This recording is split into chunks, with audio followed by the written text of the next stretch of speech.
امروز میخوام با شما عزیز نازنینی صحبت بکنم که میگی حالم خوش نیست، بی حالم، بی حوصله‌ام، انگیزه ندارم و انواع مختلف انرژی های منفی رو خودت داری به سمت خودت جذب میکنی.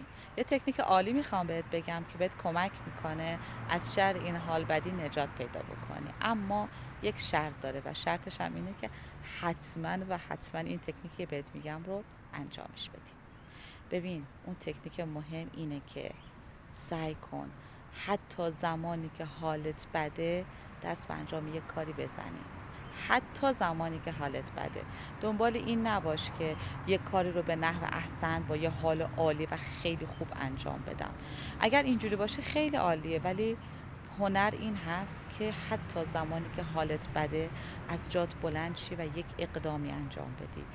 اون اقدام حتی میتونه نوشیدن یک قهوه باشه، نوشیدن یک چای باشه، رفتن به بیرون برای حتی 5 دقیقه پیاده روی باشه.